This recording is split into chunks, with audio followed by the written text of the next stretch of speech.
1700. Here's a suggestion. You have a question or comment, perhaps you can get a pencil, a piece of paper, write it down so that you're well organized, and when you get on the show, you take as little time as possible so that we can accommodate as many of you as we can. We ask only, first of all, you respect yourselves and then respect others, because we will not accept anything we deem that's not within our broadcast standards. But we encourage you to always be forceful with your point. Also, you can follow this show on our live video stream on our Facebook page at Vaughan Radio and our YouTube channel at Vaughan Radio. Thank you all again for joining us. This is your voice in the community, thought that get results. Tonight, we have two segments of the show. The first segment will feature Dr. Randy Glean Dr. Randy Glean of the Western Illinois University in the United States. We are so pleased to have him, and as I advertised, the younger folks, well, everybody, but especially the young folks who are thinking about going off to do some studies, is a great opportunity for you. Dr. Randy will tell us all about that. Dr. Glean, it is good to have you. Good evening. Good evening, sir. How are you doing? I am very good. And how's Nevis? Nevis is fantastic. Nevis is therapeutic. Whenever I land in Nevis, I feel like the world is right. Well, there you go. So it's good to have you. And if nobody ever done it before, this is your official welcome. Okay? Thank you. It's so good to have you. And so you're of the Western Illinois University. Yes, sir. And you're a professor. Yes. Okay, so why don't you go ahead and tell the folks all about that, and then we'll get into other things.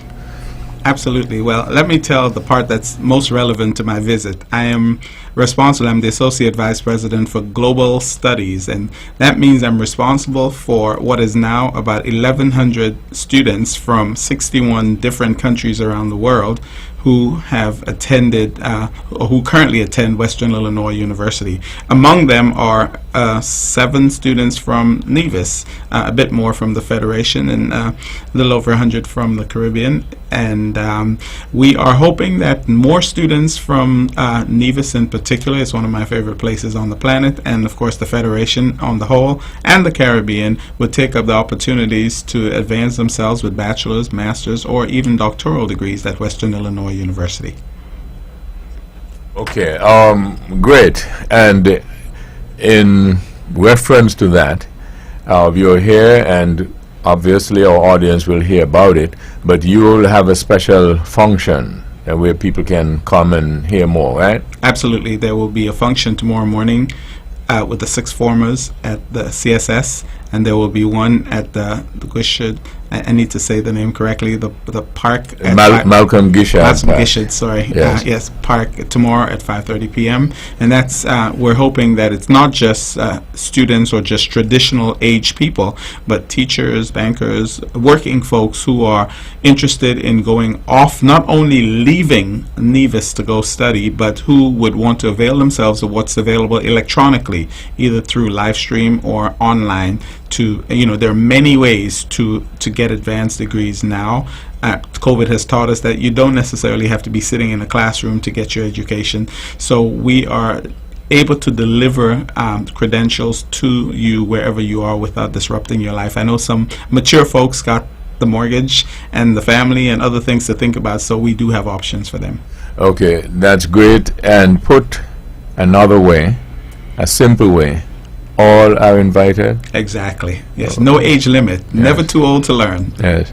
Okay, and that's tomorrow, you said? Yes, sir. Tomorrow in the morning at the CSS for the more traditional age ones, and at the Gisham.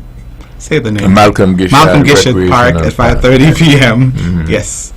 No, that's okay. So the Western Illinois University. You mentioned that you've got about less than 10, right? About 7 students from Nevis. Okay, and you want more, but we don't know a lot about that university around here. So why don't we do that now?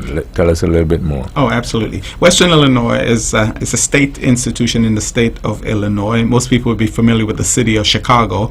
Well, we're nowhere near Chicago. Let me put you at ease. We're 3 hours away from Chicago in the agricultural side of the state of Illinois, the western side of the state. It's a small town that would remind you very much of Nevis. It's only about 18,000 people in the town of Macomb, where the university is situated. It's not overwhelmingly large, less than 8,000 students currently. The institution is 123 years old, since 1899, fully accredited. Over 100 courses or degree programs that you can choose from at the various levels. Things from short-term certificates to bachelor's degrees, master's degrees, doctoral degrees, all available, and very modern curriculum. We had traditional subjects that were around for a century or so, and technology has made it necessary, for example, to not just have geography, but have geospatial science or geographic information systems, bioinformatics, data analytics, business analytics, forensic chemistry. So tons of all the areas of engineering, including civil, electrical, mechanical, engineering, tech. So a very broad curriculum available, and of course students will get their initial studies credited. If you did CAPE through CSS, then you would get credit for the CAPE curriculum that you successfully navigated. If you went to CFB, you would get credit for your CFB associate's degrees, because we worked out articulation agreements with both CXC and with CFB. Okay, you mentioned that with the technology and all that, you have online capabilities as well. People can be at ease. Now,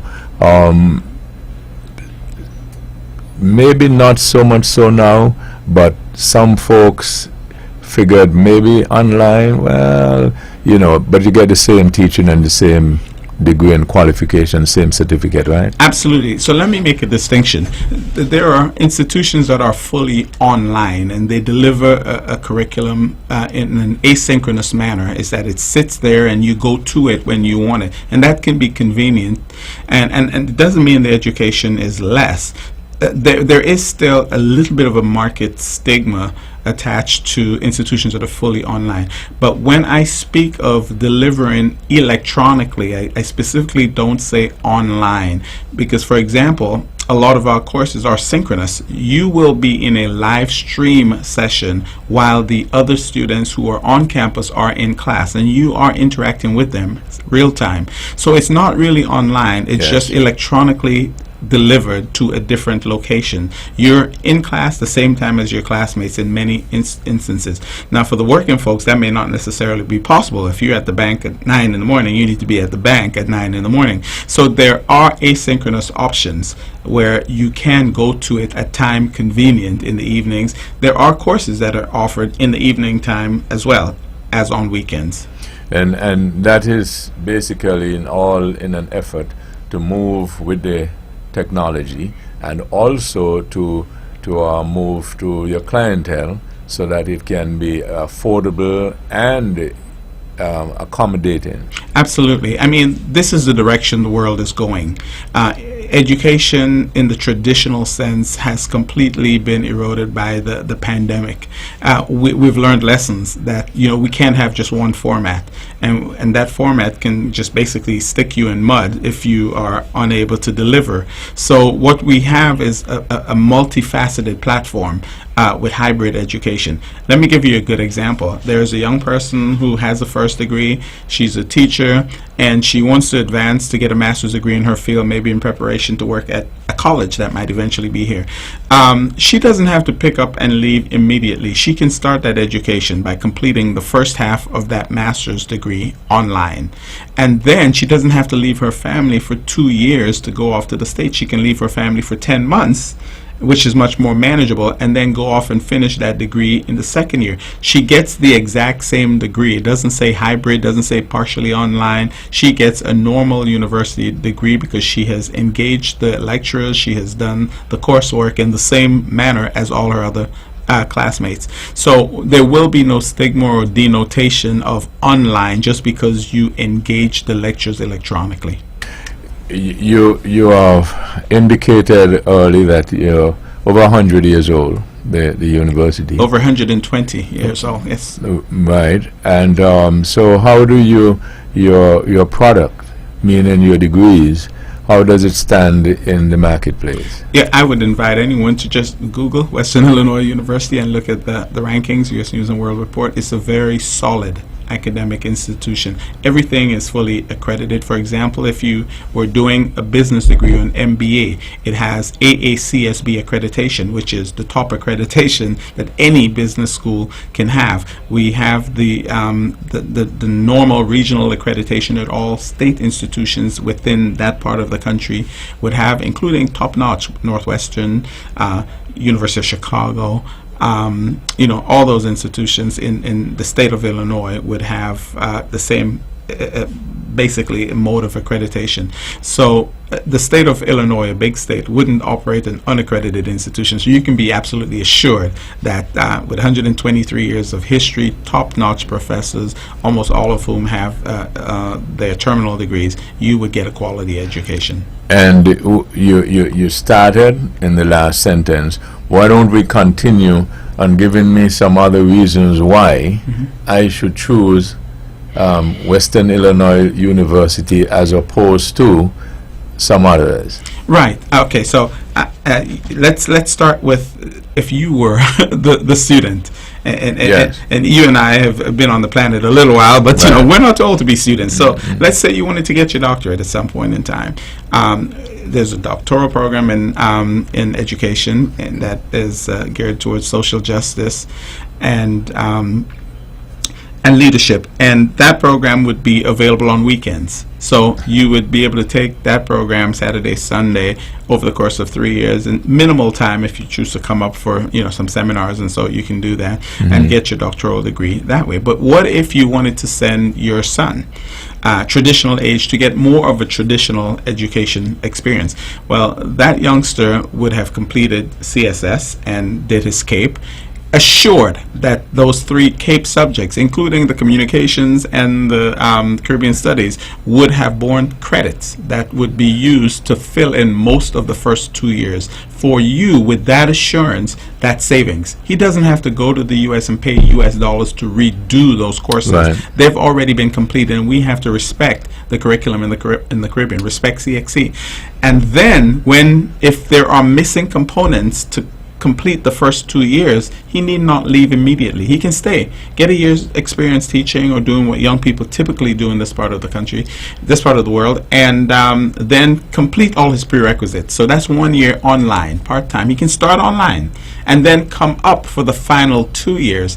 Now, when you think about it, if you're only spending 2 years in the U.S., that's only 2 years of room and board and insurance and all these subsidiary expenses that students are spending 4 years for now. So you've cut that in half. The best part, we do have a significant amount of partial scholarships geared towards students from this part of the world. In addition to the regular academic scholarships, we have a regional scholarship for students from the Caribbean, which is an additional $3,000 on top of up to $11,000 in scholarship. And let's say your son was a superstar, brilliant as you are, and he has top-notch 3.9 GPA, made all A's on his CXCs. Then we do have for top students a full tuition and fee scholarship. That would, then you don't have to worry about anything. Pay his room and board, and he can go to school. So we do offer, I think, the best scholarship, and I've been doing this in this part of the world 27 years. This is the best package I've ever been able to present to students and to parents from in the region. Well, I got to tell you, in the example that you just brought, with my son, for instance, we have a lot of sons and daughters around here with those qualities. So maybe you got to get prepared for a lot of scholarships. Absolutely, and I've worked in these parts for many years. I've in my experiences, I've brought more than 1,600 students from the Caribbean, mostly the Eastern Caribbean, to school in the United States. So I'm very familiar with our prowess and ability. Yes. obviously you've been around here, and one of the things that's going to be necessary, and some of the students are going to be figuring it out. Let's say they want to come, whether for the full 4 years or 2 years or what, they got to get a visa. Student visa, how? Oh, yeah. Well, let me make it even easier. When you asked me to state the case, as you did, for why choose Western Illinois, Yes. I'm going to be a tad modestly immodest. A good reason is you look at me, you look at you. Yes. You know, when your kid sees me, he sees you. Yes. He sees a father figure, someone who has connection to the region, who is there to take care of him. That should not be understated. That there is one of us right there at that school who is going to be looking out for you. Some of the parents here can tell you they've been up and they see the value in that. So when that kid is ready to get his visa, he will be having a Zoom preparation session with me. Yes. And I know Barbados, and I know the region, and I know where he's going to and what he's going to do, and I've done it for 1,600 others, and I'll tell him how to go get his visa. Visa success rate is basically 99.9%. It's very rare that we have a denial, and I don't anticipate that would be an issue. But in addition, more importantly, when you send that young man who's from Nevis and he doesn't know the world that well and gets to the United States, we pick him up at the airport, and we would have his housing arranged. And our Caribbean students who are coming as transfer students will not be living in a university dorm in a universal way, sharing bathrooms. They would have their own private bedroom in a nice apartment, in a community, and so they'll be a lot more comfortable. They just need to speak to the other students who are there, and I'm absolutely confident that once they speak to our current students, they'll be like, yes, this is the place for me.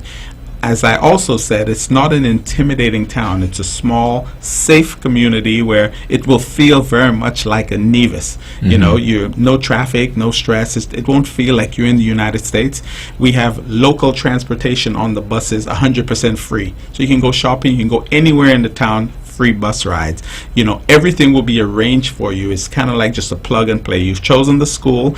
You don't have to go get SAT exams or TOEFL exams and send things to West for evaluation. We know your curriculum. We know what CXC is. We know what CAPE is. We know what CFB College is. So once we see that, once that's submitted, we would be able to give you an admission decision within a week and your transfer done within a week or two.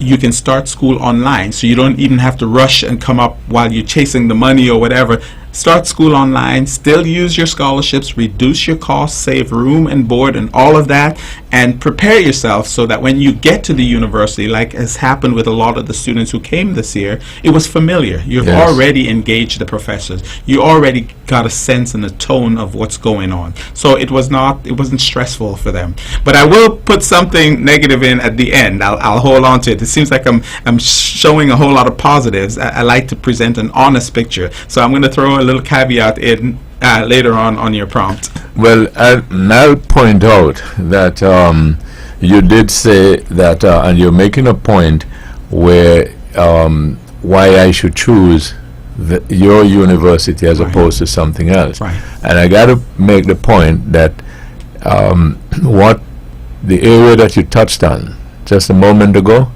is a very big part of getting your degree. Because those of us who have gone through that know how stressful those things that you just pointed out, that the university will get done for you, how had they known, they might have gotten a better grade, for instance, and the stress level will have been different and so on. So I just wanted No, absolutely, that is a critical point. And you hit a toe. I mean, it's your show, so I have to give you the props, because a lot of times people miss the ancillary factors, those exogenous things. They just look at the straight line, and yes, you can get up there all disheveled and you don't succeed because you're disoriented, you haven't found your bearings. Absolutely right. And I learned that over the years. That's why I said the most important thing to do is have a nice, easy infrastructure that's laid, that students can just walk in. Plug and play I use. You walk in and it's seamless, and you feel like, I'm just home, it's just another day. Yeah. And we make it that way. I can give every parent that assurance, oh, you don't have to spend thousands of dollars and come up and bring a kid to school. Send them up. We got them picked up. We have them taken care of. They will be in a nice place. You'll see the video. It's not like the old days where you're waiting for them to send you a letter or whatever. Now you can real time see where they're living, what the town is like, and we send videos all the time so students can see. They can also be on Zooms. Parents can join on a Zoom and ask the questions, and I can give them the necessary assurance. And as I said, from the perspective of this is almost like your brother who is there, and it's like an uncle figure, and you know there's a person who really does this out of love and really care about your kids. And obviously the other really important thing would be you know other universities, you know their programs, and most importantly, you know their cost.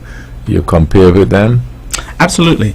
And again, I'm not saying that all students, I don't want to take a salesman's posture. I might be in that session tomorrow with 30 students, and I may direct 10 of them to different institutions where I have friends in other places because I think it's a better fit.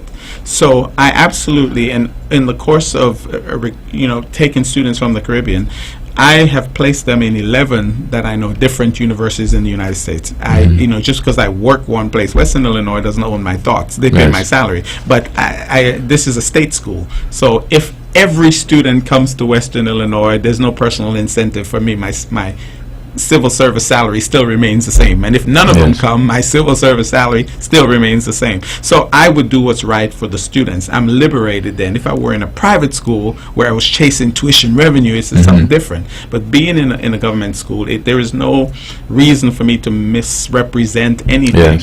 If there's a school, I can name it, frankly. It's not a competitor. I have a friend, Kevin, he's at Southeast Missouri State University. It's a good school. And because I know Kevin will treat students the way I will, I'm very confident saying, oh yeah, if they have that program there and it works for you, go to Southeast Missouri.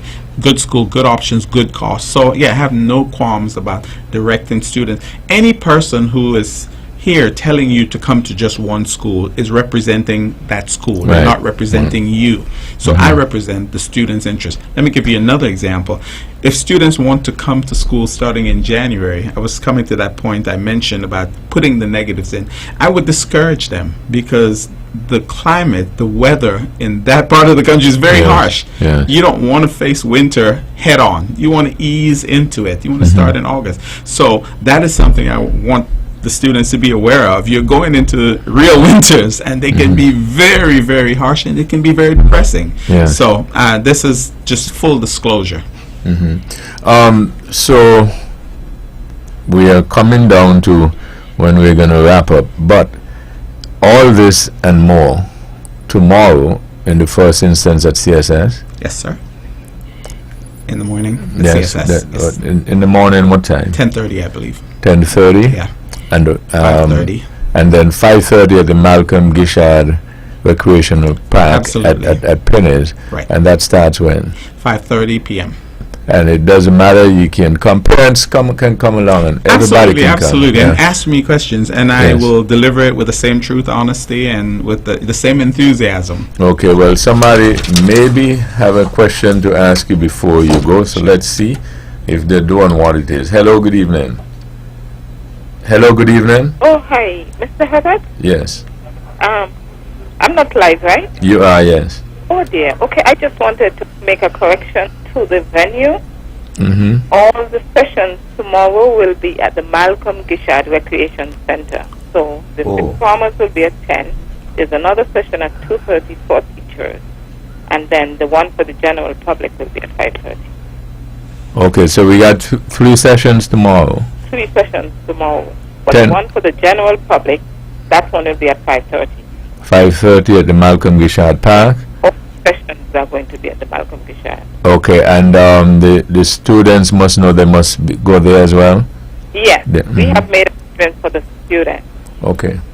Yes. And teachers at 2:30, she mentioned. Yes, and teachers are a passion, and getting teachers upgraded, to the bachelor's degree. That is one of those things that we are very interested in doing. Oh, and so that all teachers. Thank you. All teachers are invited to that, the session for the teachers? 2:30, yes. Yeah, at 2:30. Okay, very good. Thank you for that, because we might have missed that, I certainly did. Okay, so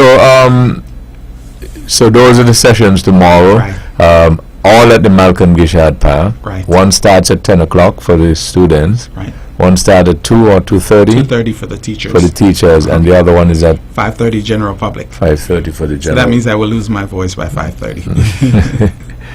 Okay, so finally, thank you. I mean, the most important thing is Nevis is one of those places that, stirs passions within me, because I have to say the person who called was Mrs. Morton. Yes. I knew her when she was Miss Swanson. She was my student back in the day, as was Mr. Barrett, Juan Williams, Nean Farrell, who recently passed, and Zanella Claxton, Carolyn Edwards. I could go on and on and on, Laverne, and name many students I've had from Nevis going back to the past 25 years. So I have a strong connection to this island. I always tell everyone this is my therapy. Whenever I come here, I see what life can be. and it is so good to have you. I can almost endorse the fact, and I know my audience, that they appreciate you being here this evening, and I think the information is solid. I hope everybody comes tomorrow, even if they're just gathering information, and I hope that, as many people as possible take up the opportunities, because you said that if they can get help in it, get this, help scholarship, partial and stuff like There's that. absolutely no way I would come down here and present any institution without significant assistance to help with the cost. Mm-hmm. Okay, thank you very much again, Randy. And since you said that Nevis is your therapeutic place, when you come back, you can come and say hello again. Thank you, sir. I appreciate that, and I sure will. Yeah, okay. All right.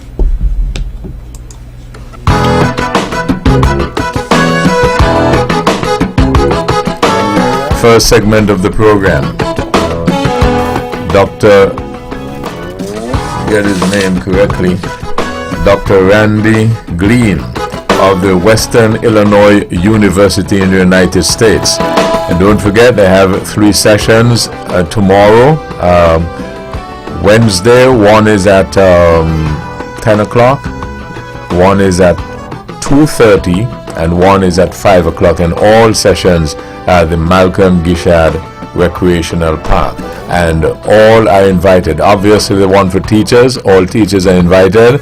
One for students, all students are invited. And one for the general public, you are invited. The second segment, we'll be back after this.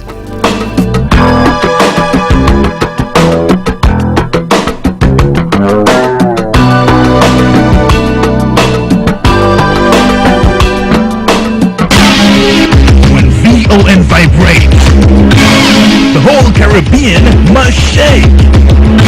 860 AM, the powerhouse.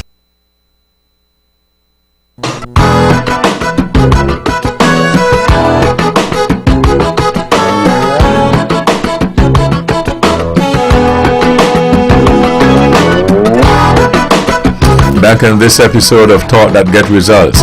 Our first segment featured Dr. Randy Glean of the Western Illinois University in the United States. Our second segment, Conrad Liebert, good evening. Good evening, Webbo, and good evening to your staff here at Phone Radio, to my colleague, Mr. Glendale Herbert, good evening. And Webbo, as we gather once again to discuss the issues affecting the people. It's a pleasure to be here once again, and thank you for having me. Glendale Herbert, good evening. Good evening, Webbo. It's always a pleasure to be here at Vaughan Radio, the voice of the Caribbean. This is the voice of record, Vaughan Radio in this region. This is the oldest talk program established in this federation, and it's always a pleasure to be here to speak to the people of Nevis and those who are beyond our shores who chooses to listen. Okay, we got probably a couple of things that we can get on the table this evening, but you might have heard some segments of the first, some parts of the first segment. Any thoughts on it? I thought that it was a great opportunity being offered to people of Nevis and of St. Kitts. What do you think? Any thoughts on it? Yes, well, I think education is the key and something you don't play around with as a youngster. I always advocate that there's a time to earn and there's a time to learn, or it's a time to learn and then there's a time to earn. Sometimes we are quick to earn and we forget that exercise of learning. No, I would encourage anyone and everyone to make use of the opportunity. Go to the sessions, check it out, and see if you can fit in. I find it's not absolutely new in a sense. There's quite of a historical connection with the school, it seems like, and so that offers some security to students and even their parents. I would just encourage everyone to think of advancing their education and to use this opportunity. It does exist. It's a good thing. I think I had pointed out one of the points that he had made. Let me just take this first. Good evening, thank you for holding. Good evening, thank you for holding. Good night. You go ahead, where is it, Glendale? Yeah, higher education is always something that young people should be aspiring towards. I think it's a great opportunity. They seem to be well integrated with our society here in Nevis. They have a history, a track record around here. He is able to call names that goes way back, and who are people who are well integrated into education here in Nevis. I think it's a great opportunity for young folks who wants to go away and study. Why I think it's good also for them is because it's an area where Macomb, Western Illinois, Macomb County in Western Illinois happens to be a very sedate, quiet, extremely cold. It can get extremely cold out there, but it's a small school. It's maybe about 7,600 students.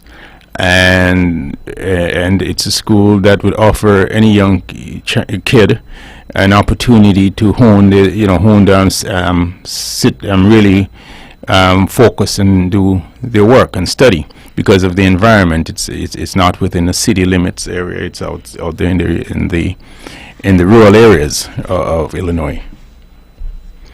One of the things I highlighted when he was speaking is the care that they take of the students when they get there first. And as I was mentioning, those persons who went overseas to do, for school, for studies and stuff like that, they could tell you, especially if they were young when they went, and even if they were not very young when they went, going into a different place, different atmosphere and all that, and you don't get that help to settle in, it can be traumatic, and it can cost you maybe certain grades in your first semester, and in some instances some people leave the institutions not because they didn't have the academic credentials or the abilities, but for that new environment that is very, very important in terms of transitioning. And for him to point out that they not only offer that, they make that the centerpiece of what they do. I think every parent or guardian should be comforted by that, and by extension the students as well, because when you're studying and doing those things are very important.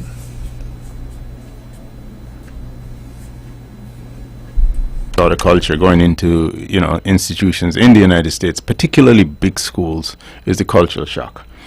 In that school in particular, Western Illinois, like I mentioned, it's only 7,600 students, which is relatively small for a college in terms of school. And then the environment, I think, works for people coming from this part of the world. It's out there. It's not a city life sort of thing. It's rural. The only drawback, you can get cold there, I would tell you, in Western Illinois. But they seem to make a concerted effort to sort of integrate, our students there. They understand where we're coming from and, our environment that the students exist here in. And the integration process, like Webbo was saying, and the gentleman also said, seems to be something that seems to have some sort of utility, meaning the ability to work, in terms of getting students involved, getting there and beginning to make progress in terms of the studying. So I think it's a good effort on his part. I think students here ought to take the opportunity.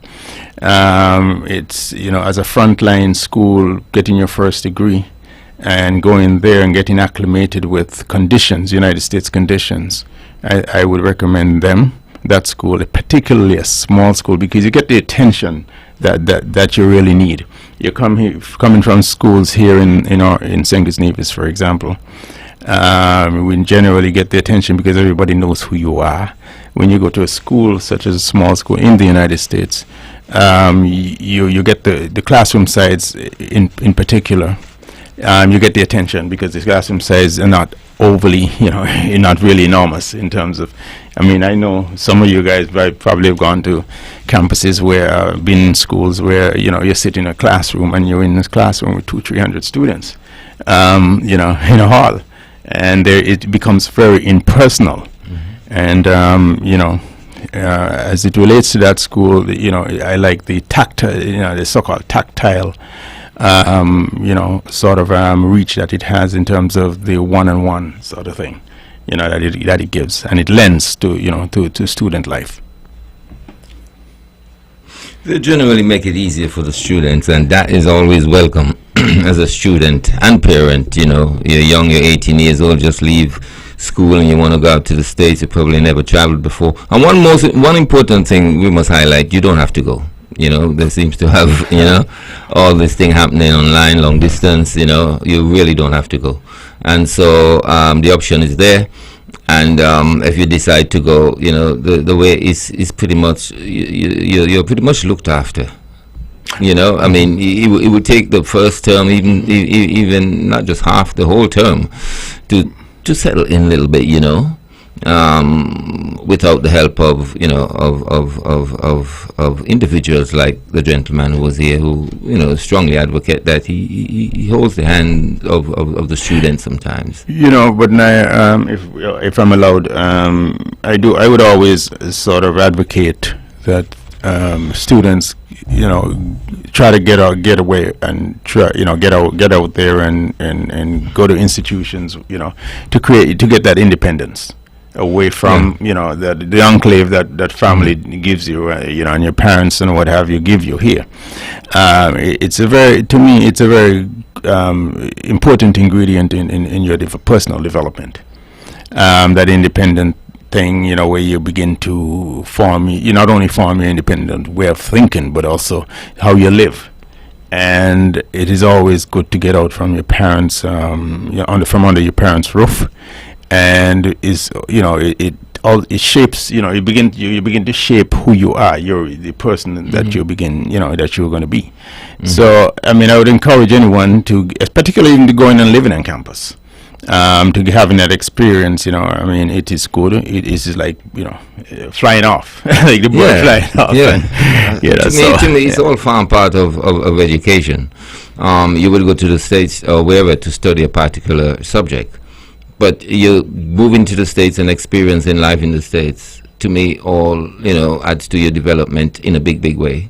I myself have found out that, you could have done things online, but you go to the city and you involve yourself with the ins and outs of school and the curriculum, the education and the people, and so it contributes in a wider scope. Yeah, you get your wings, and you fly, So. That's I really do believe that. I would advocate that, and I will always push that. Yeah, but especially we want them to come back though. Yeah. Don't forget that part. Especially for developing society, I want them to come back. That is very important. Well, yes. It's very important that when we have these individuals and so forth to make use of the opportunity, but also we want you to come back, because I mean, we cannot promote the brain drain thing. You know, we promote human development, of course, and there are times, you know, to accept to accede along that path. It sometimes means not coming back. You know, but I would encourage the people that go away to study to come back and lend their expertise to the little island. I hope. I'm one of the things I hope, and you know, I hope Webbo would indulge me in this, and you and I would indulge me. I really hope that as a part of this whole expose or whatever they do at Malcolm Gishan Park tomorrow and beyond, as a part, an integral part of it is that they, you know, sort of speak to students in terms of trying to return, because you're developing a country and you're building a country. You need these people with the best cutting edge skills that they learn abroad to come back, you know, to develop your country. You need them to feel that sense of, you know, that sense of I want to say belonging, but you know, that sense of returning and urgency and duty. You want people to feel that, and these kids rather.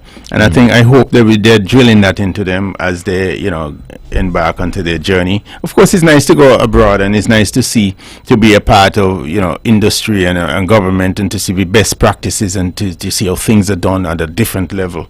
But it is important also to always bear in mind, and in the back of your mind, you need to be back here to help build and to give back. You understand? You know, you must have a social conscience. That is so important, I think. And I think that ought to be a centerpiece when you're selling students to go away, or students to go away. That ought to be a centerpiece as to how, you know. And also to be conscious of our need. Our needs in this environment here. Our economic needs, you know, our paths to development, you know, and to, you know, sometimes be of some guidance counsel as it relates to subjects that students should study, and as it relates to, you know, our line of development, our needs and requirements that is important of our little country. Yes. Because I mean, come on, we don't have to be a communist country to advance these things, you know. Well, as you said, that we don't need to brand ourselves socialists to advance these things. Well, as you say that, you know, I mean, you know, one of the things growing up, as for me, and I know you too, because you were a little behind me when you were growing up, you know, one of the things we always used to, we never used to see the broad spectrum rather of disciplines that you can hone in on and you know, make it as a centerpiece of your learning, meaning that the where you get your degrees. And everybody focused on, you know, you want to be a lawyer, doctor. You know, you think that's true or not true, and you think that those are the pathway to success. But when you're building a country, you need engineers, you need hands-on people, you need technical people, you need so much you need in terms of building out a country, which is so important. You know, the skill disciplines. You know, from plumbers to electricians. I mean, high-level plumbers, high-level electricians, and that sort of thing. You need that sort of thing, and I find, you know, we need to do more advocacy in terms of a student body. You know, those people who are the stewards, you know, within the system, the educational system, begin to, you know, at least within the student body, to, you know, guide kids into these areas and show them the availability of, not only the availability of earning, you know, the high earning in those areas, because really it's the skill areas that really makes money. Most we have this misnomer that you think doctors and lawyers make money. Yes, they do, but the skill areas really, you know, really, when you're building a country, really makes money, and they become the entrepreneurs of your country. Really, those areas, the skill areas. You know, the people who are well skilled become the real entrepreneurs, and who really create jobs and opportunities in the country and churn out production in your country. You know, so. You know, I hope, like I said again, the idea of returning should be a centerpiece. I would have advocate. I hope they listen. And also areas where the country where they need. I don't know if we do needs analysis in the education system here. Do needs analysis as to what the country needs in terms of its direction, and of course the policy makers then would have to say, "Boy, you know, this is the direction in which the country going. We're going to need X, Y, Z. You know, computer engineers or whatever it is. And we're going to need this amount, and we need to focus on this." But you know, that in terms of building your policy out, that's from the politicians and the policy people. But I'm merely saying, as you build a country, look broad. Look what you need. You need civil engineers. You need this. You need and that sort of thing. Yeah. So it's important. We're building country. We're a country that's building, and when you're expanding, and also when you're expanding, you're expanding, you're going to create a lot of entrepreneurs. You're going to create a lot of opportunities, job creation, and these people got to be the leaders of tomorrow, and they got to begin to see that, in themselves. Yeah, because it's one thing, you go to the university sometimes and you become educated, but and yes, you come back to contribute, but it seems almost like a solo journey and a solo reward. Of course it spills off, when you if you're the teacher or whatever. Yeah. But I think in areas where people can be educated and on completion you can be more business orientated, more in the area of entrepreneurship, and that builds the private sector that employs people. I mean, a lawyer go away and come back and have a secretary. I don't want to the encouraging people to, and getting away from this idea you're coming back to be a technocrat or work for government and that sort of thing. Yes, it's a noble thing to work for your government and all that sort of thing, but I think always the idea of entrepreneurship and taking chances, and not only taking chances, the system ought to encourage it. That is where, when you take chance, you open up new opportunities that not seen. Allow kids to dream. It is important to allow people, kids to dream. I mean, it only adds to the furtherance of your country. Coming back here with a degree or 2 or 3, whatever the degrees you got, and say going to sit down in an office for government.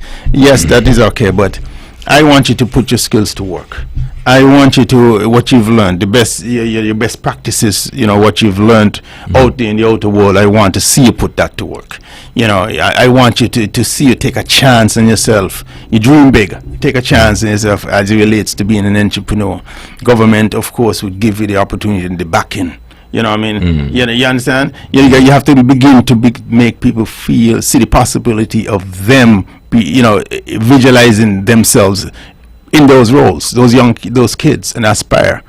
And whether from backing them from a financial standpoint to not only financial standpoint, but just backing them morally. Supporting them. You're going to fail. Sometimes you're going to fail. There are times you're going to fail. Many times you're going to fail times over. But the point is, it's not about failure. You understand? It's about creating. It's about opportunity, creating that opportunity, and creating that avenue that other people can rush through, run through. And as we broaden the space in the country, creating that wider impact. Creating that wider impact. So I mean, we need to get away. Like I said, my generation, when we left, that was not advanced. I mean, those sort of thoughts were not advanced. Some of us have it, and we picked it up along the way. But and I don't know why. I think Naya could speak for you too, in that regard. But I really do believe that that's a shift.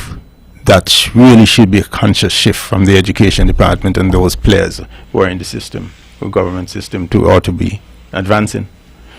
So Webbo, I don't know what you think, but that's my piece on this. Okay, what else we got? I got a couple other topics, but what do you got?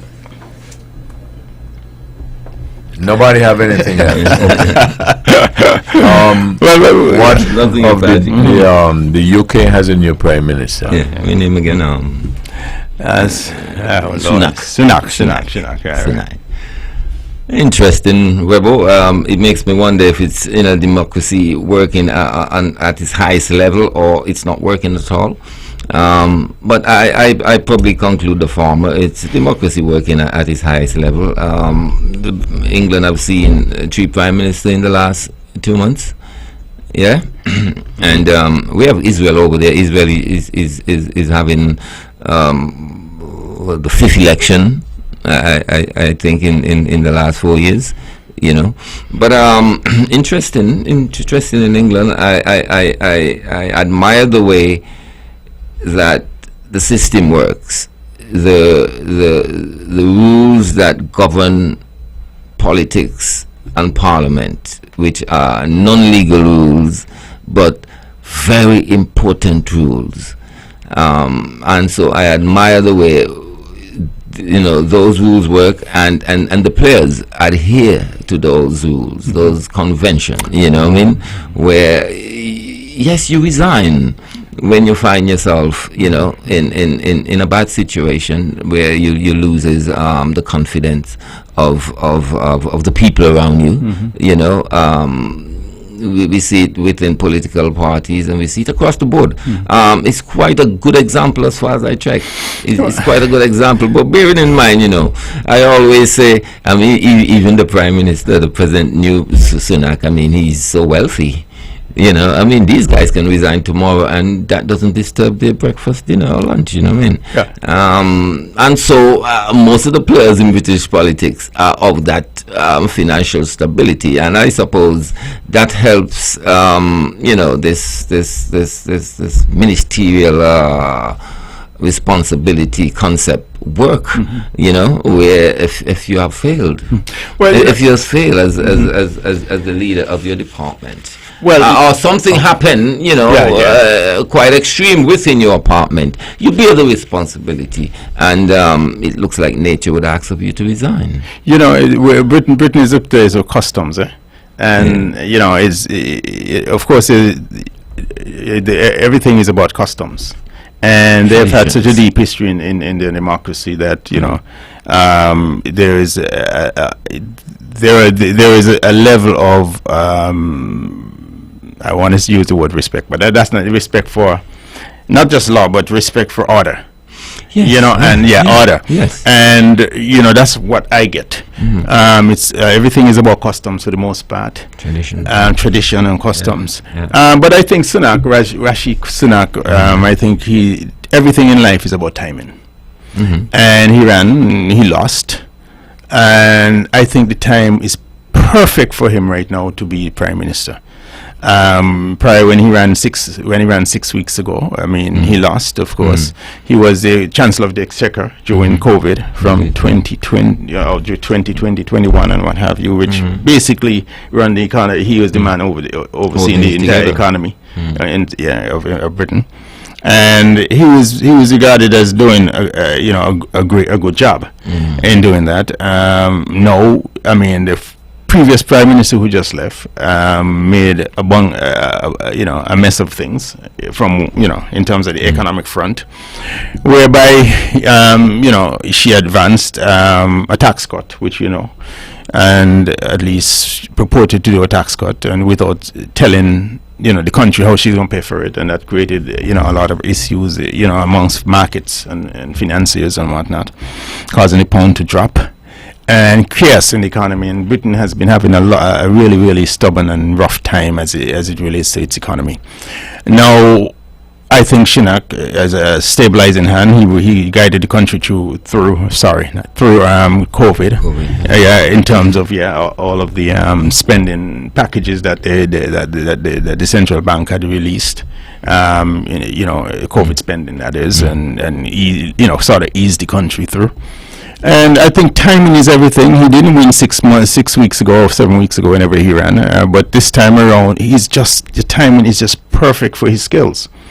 I think, and I think it gives he sends confidence to British markets, financial markets, not only the financial markets, but also the population at large, because, he was there. He was the most, other than Boris Johnson, he was the person who was being, sort of like put out there. On television every day.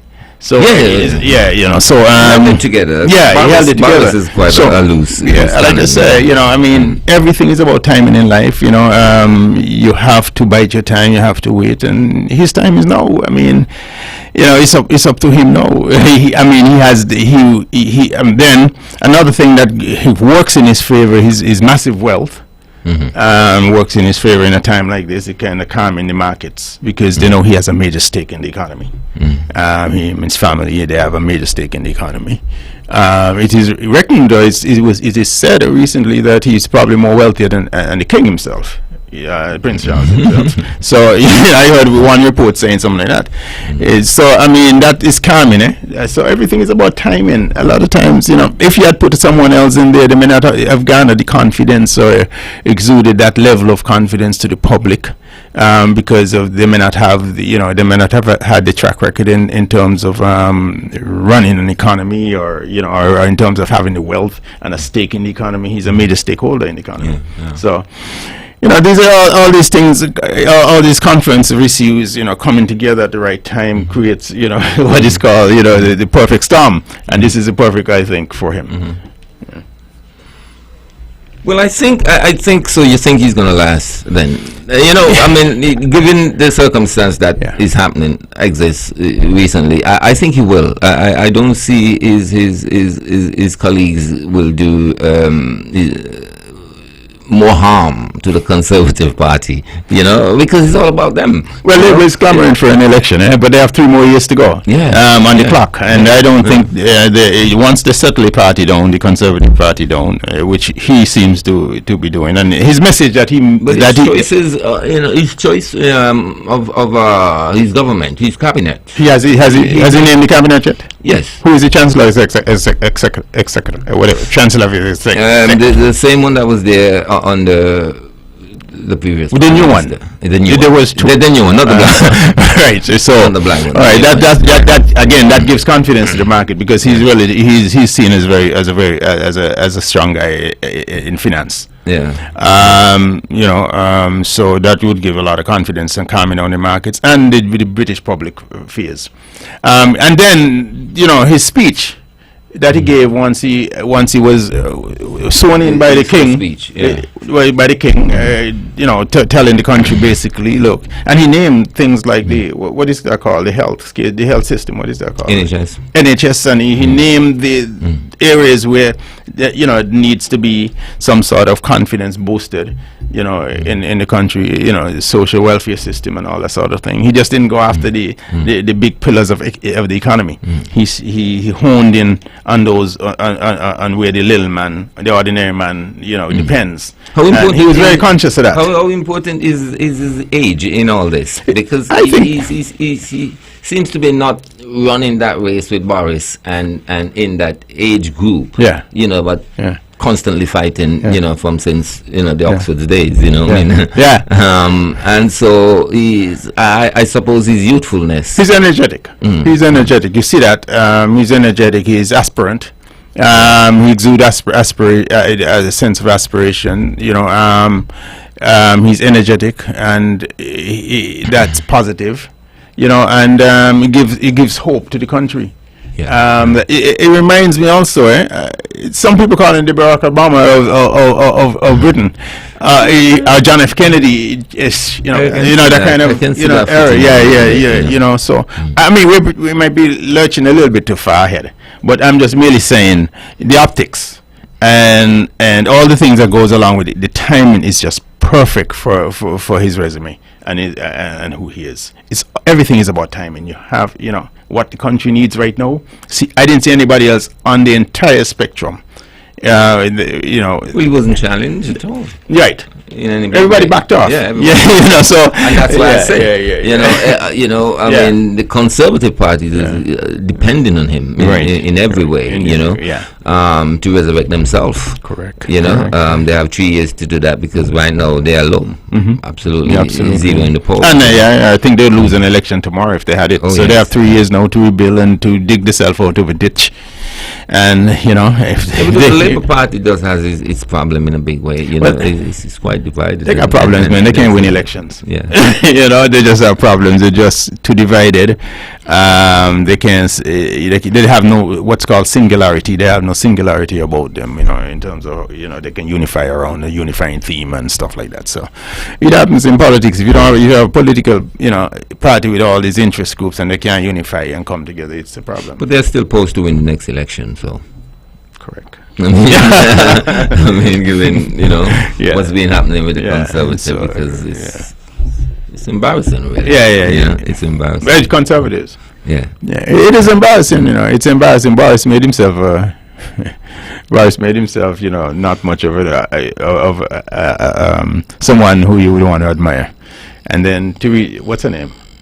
Strauss, right? Strauss? Yeah. Yeah, whatever her name is. Strauss, I'm sorry, and I don't mean to be dismissive or anything, but she, she was not exemplary in the way she handled herself. I mean, that was like, First mistake, it was a big mistake, blunder. You don't kind do of that. wipe her out. Yeah, So we cannot you don't do even, that. assess You don't do her impact or if she had made it across the hurdle. Right. What she would have been like, really. Between you and I, the intention was good. But sometimes the best of intentions have unintended consequences. And the intention was good, of course, to give a tax cut, a broad-based tax cut for everybody. Well, maybe too drastic. That is good. But I mean, that does happen. You can't offer a tax cut without offering how you're gonna pay for it. I mean, markets are gonna go upside down. People. Nobody can forecast. Investors can't forecast because you're going to come after us at some point. They'll ask us for more taxes or whatever. Because who's going to pay for this? And the market tanked and the dollar tanked, and everybody pull out. To get to the point where the British dollar, the pound tanked to almost at the levels of the US dollar.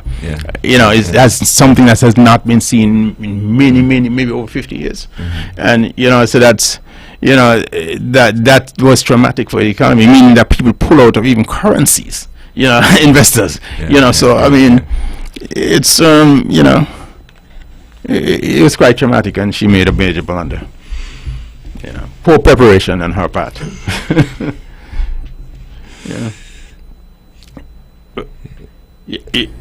Go ahead. Yeah, but you also have the house. Anything you want to put on the table, you put it. Oh. But what I'm saying is you also had the opening of the house. Do you have any comments on that? Not much of a comment on the opening of the house. I suppose Thursday is when the debate starts, right? Mm-hmm. Is there going to be some debates on Thursday? The opening of the house. Not really. Actually, I missed it. I tried to tune in and didn't get the time right, I suppose. But we welcome that. We welcome a new era in the politics of the Federation. The one thing The one thing I must say, though, women are well represented. I mean, you have a speaker. I am told. From what I read and what I've gleaned, is a woman. And then the deputy speaker is a woman. I don't think we've ever had that in this country. Well, it's time to come on board. Right. And then it's time that we come on board. You have a few parliamentarians who are women also. So I think this is the most parliamentarians we've had that are women. So I think women have been represented, quite well.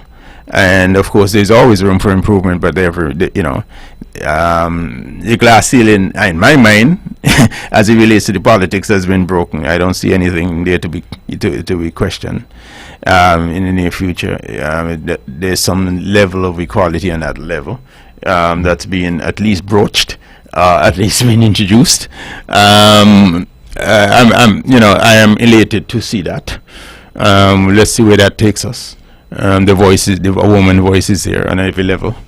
I do think that the rollout, having it where they had it I think it had it at one of the hotels. Fine, interesting. It's just I'm sorry, I don't need to demean the process. Of course, a little dog and pony show, but it is what it is. But where we are now, we're going to get down to business shortly. With a few bills, and I guess on Thursday that's going to be introduced.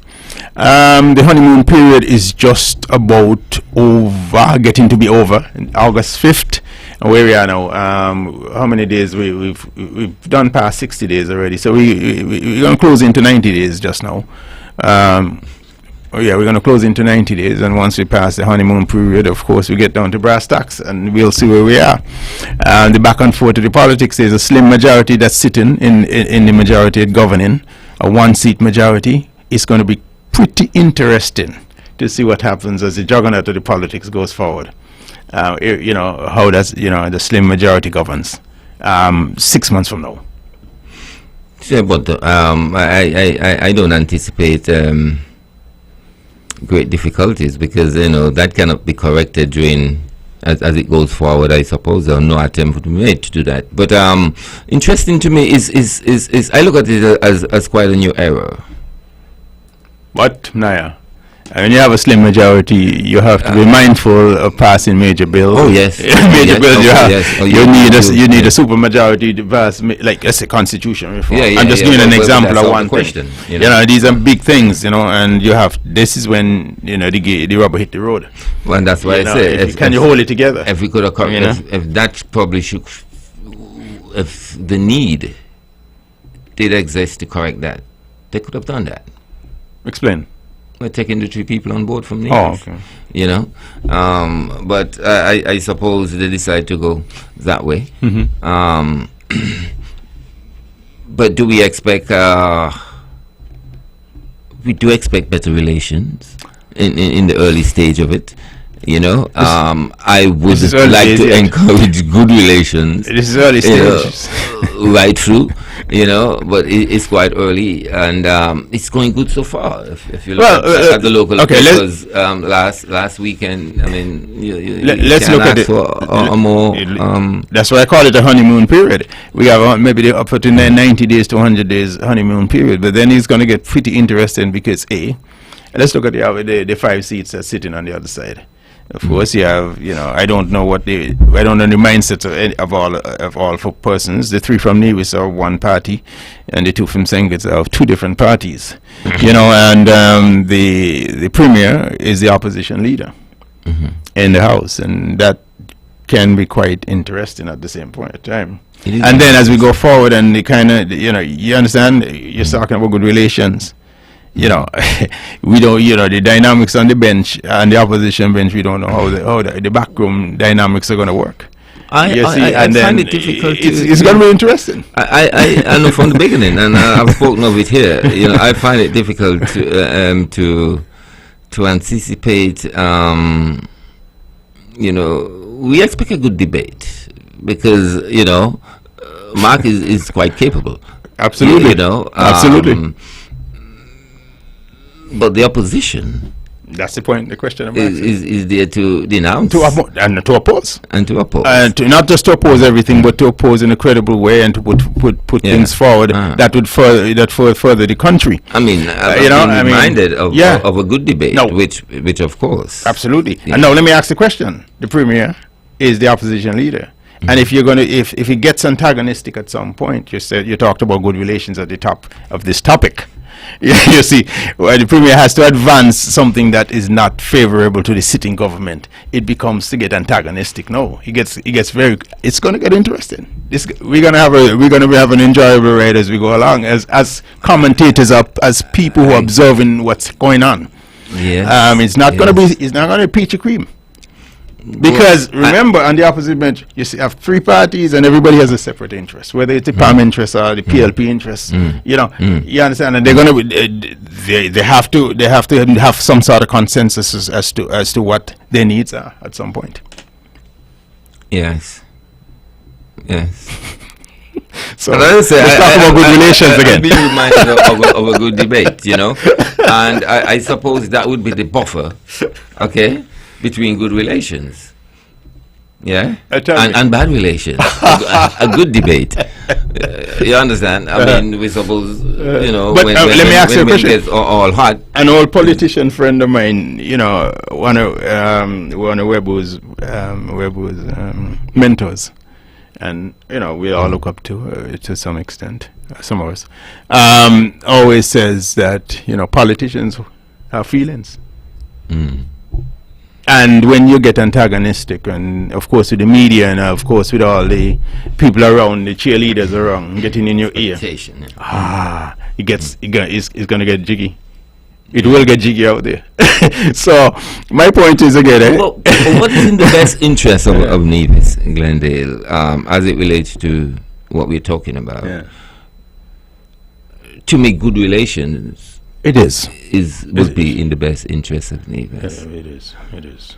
But I do find it difficult to preserve that good relation. That's the point we're being making. In the opposition. Yes. And as I say, unless we use the buffer of a good debate, you know, and Does it- and of course try to remove the abuse or whatever would point to Yeah. in a different direction. Yeah. You know, Yeah. but it's quite interesting. You know. Yeah.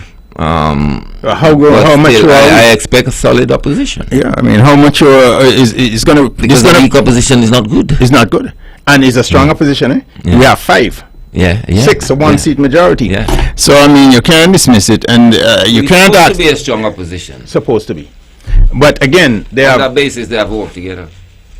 Would it be? the opposition have to work together. All 3. Would they work together? Everybody has competing interests.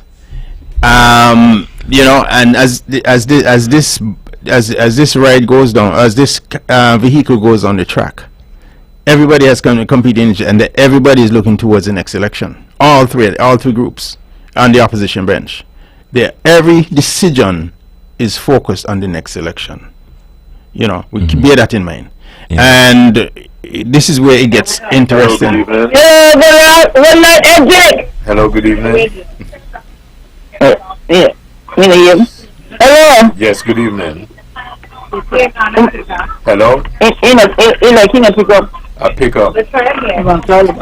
Huh? I have, hello? Callers, please, when you call, you answer the phone, okay? And listen to the phone. If you listen to the radio or the internet, the TV, the streaming and so, you're going to get a delay. Okay, so please call back 469-1616. Here we go. Hello, good evening. Hello, good evening. Hello, good evening.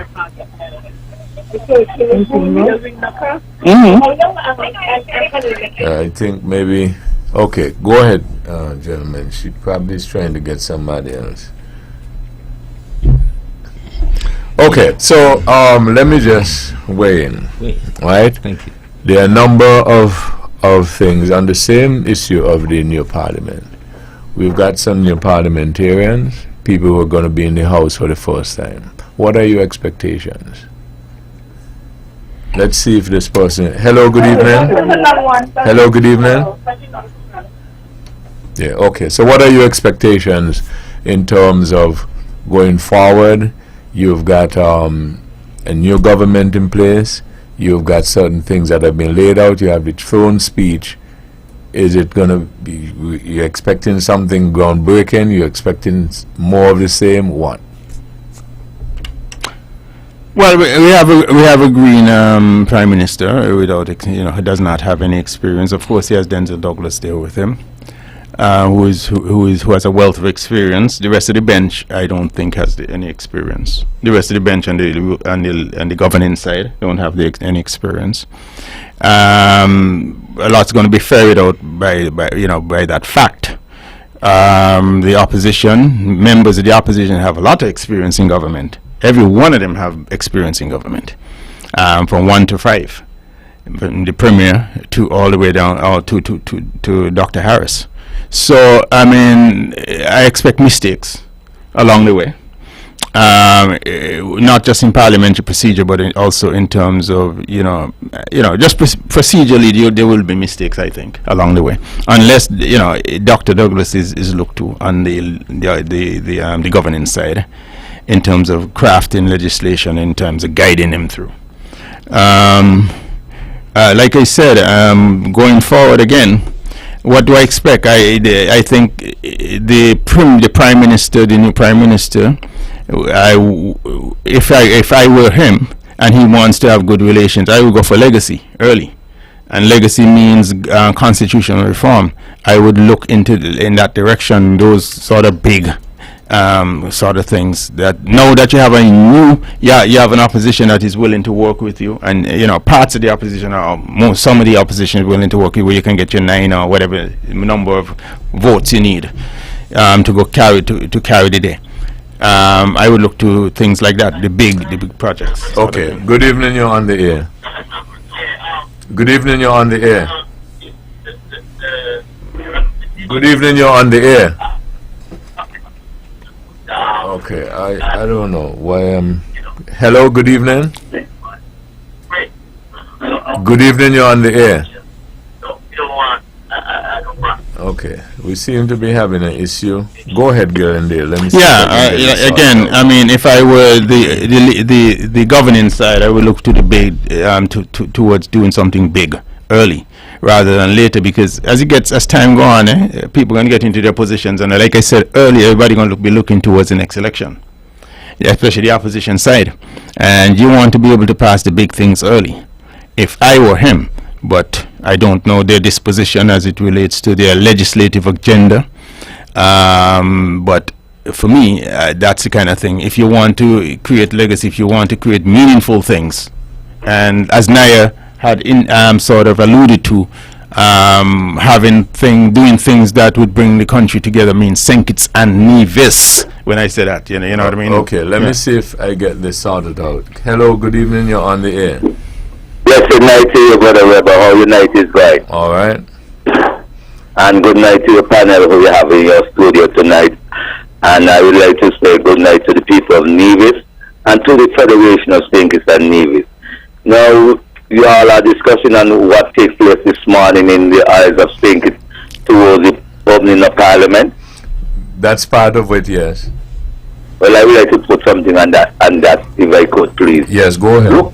Looking at the opening of Parliament today, it showed the indication that we still really looking to honor what we said we will do for the people.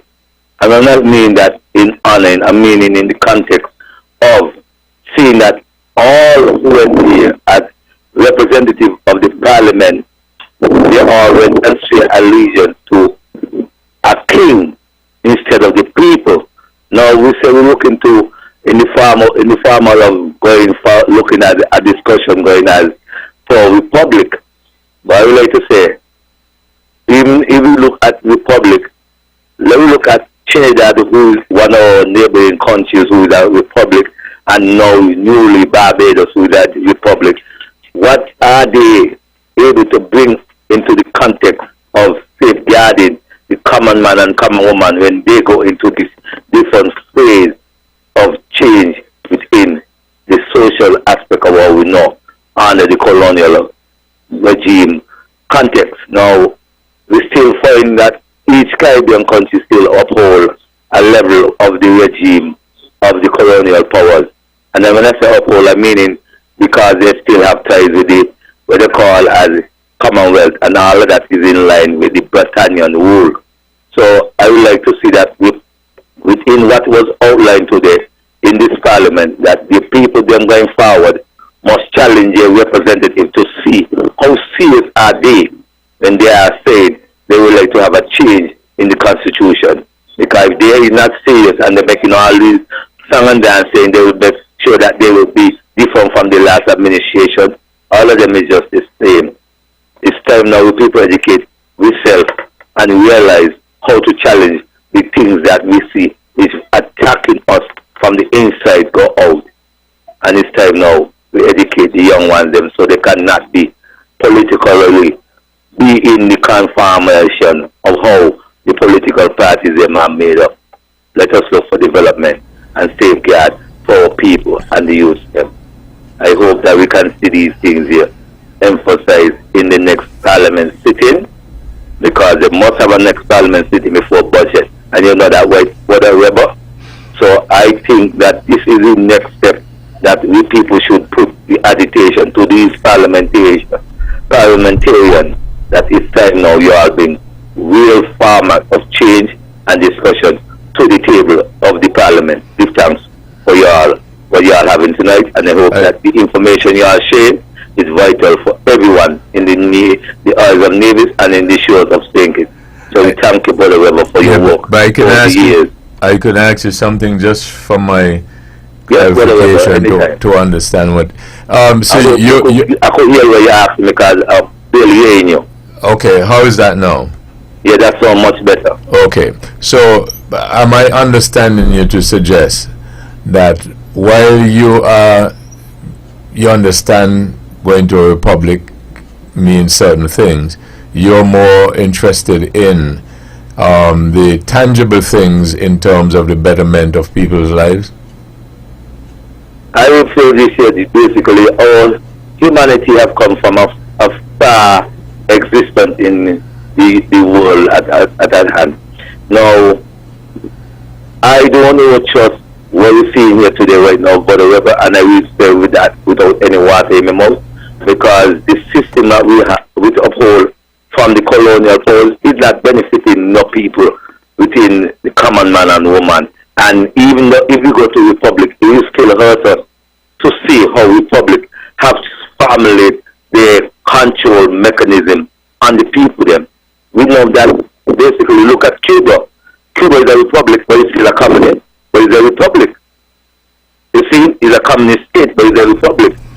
China is a republic and it's a communist state, but they look at the way how they maintain their control. And this is time now we tell these republic states that we cannot continue living in them kind of conditions. So, in other words, you're saying that it seems not to matter what we call it, whether it is a republic, whether it is a commonwealth or what. What we practice is what is important. That's what you're saying? We must have a better practice than how we're seeing here today. Mm-hmm. Because in the final analysis, is the common man and woman is who really uphold these political status within the parties them to continue doing what they are doing. And you know that to Webbo Herbert, not the rich man and the rich man here, because they got the money. So they could do what they feel, not how they know how to do it. Now we as a common man and woman need to know what to be done and properly done in the way that is equal for everyone else, not some gain, some and some still in the gum of separation is not so we want to see them more. If we really serious about changes, let us left the political parties them outside the door and let us respect one another when we inside here discussing the matters of the people safety net, not of our individual safety net. And that is what I will say, because I had a discussion today with the Prime Minister this afternoon. My name is Ras Ayad, well known, but I'm not looking here to be no popularity in saying this now is I'm here to be a revolution thinker. It's time now we educate the people. I didn't went to these colleges and universities, but I make sure I take my time and read in a lot of ways that I could understand the challenges that we are facing one here. So, Brother Webbo, I know you went through a lot. Even through your radio station, you had to go through a lot of challenges, but you still emerge because you keep faith with the love of the Creator. A lot of us don't have that kind of magnitude that to hold, but it's there if we really tap into the source of who we are. Because once we do tap in, we find the answers them right in front of us. And it's not going to be easy as I'm talking, but it's a lot of work, but we must work hand in hand. Thanks a lot, Brother Webbo, for your words, too. All right, thanks much. Yes.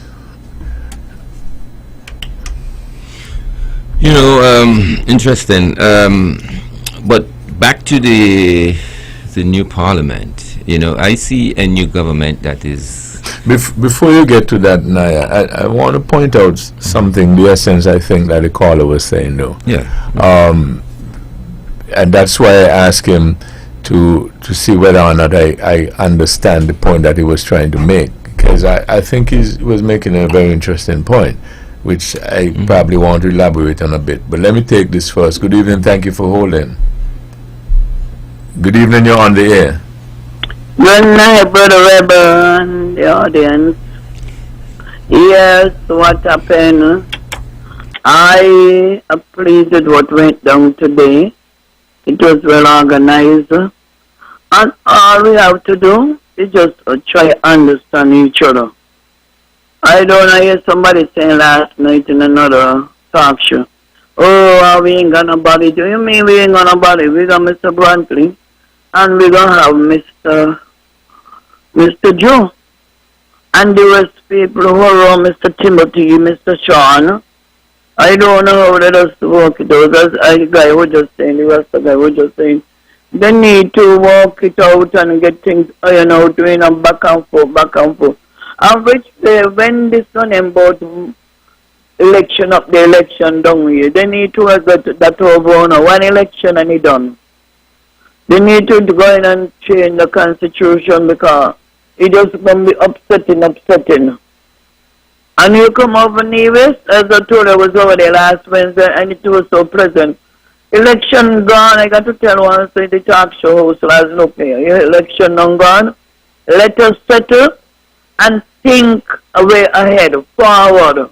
Wow, investment gonna come. Investors gonna come, not investment. The investors gonna come in and help both things because we both need the help.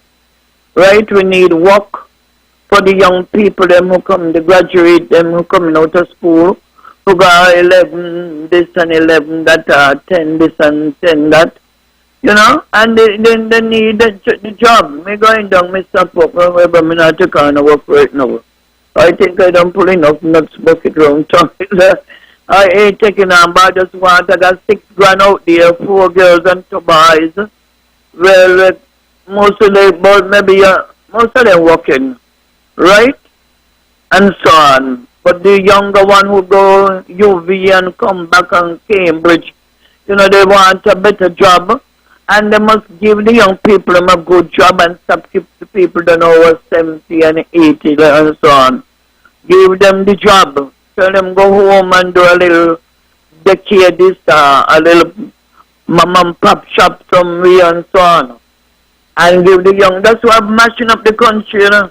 Because what happened, we don't know what's 70. We say, oh, me go, yeah, me strong. So because I must go down and pull nuts bucket and look at far down with me and it need nuts bucket up. I used to walk with them hot in Webbo.